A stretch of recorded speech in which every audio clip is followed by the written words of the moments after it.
अजित पवार आणि शिंदे गटापुढे प्रस्ताव ठेवलाय की तुमचे उमेदवार कमळावर लढते, कारण धनुष्यबाण जर तुम्हाला मिळालं असलं तरी तुम्हाला लोक मतदान करणार नाही.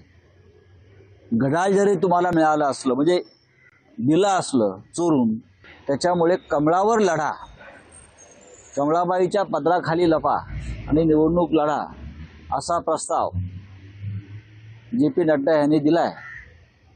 हे जर खोटं असेल तर त्याने समोरून सांगावं. म्हणजे ही यांची अवस्था आहे. त्यांना त्यांच्या चिन्हावर जे चिन्ह चोरलं दोघांनी मिळून, आणि भारतीय जनता पक्षाला सुद्धा हे फुटलेले दोन गट जे आहेत त्यांना त्यांच्या चिन्हावर निवडणुका लढू देण्याची धाडस नाहीये. या महाराष्ट्रात खरी शिवसेना ही माननीय बाळासाहेब ठाकरे, उद्धव ठाकरे साहेबांची मशाल चिन्ह घेऊन लढेल. माननीय शरद पवारांचा राष्ट्रवादी काँग्रेस पक्ष हा तुतारी घेऊन लढेल. काँग्रेस पक्षाचा हात आहेच. त्याच्यामुळे भविष्यातली जी लढाई आहे ही अत्यंत रोमांचक होणार आहे.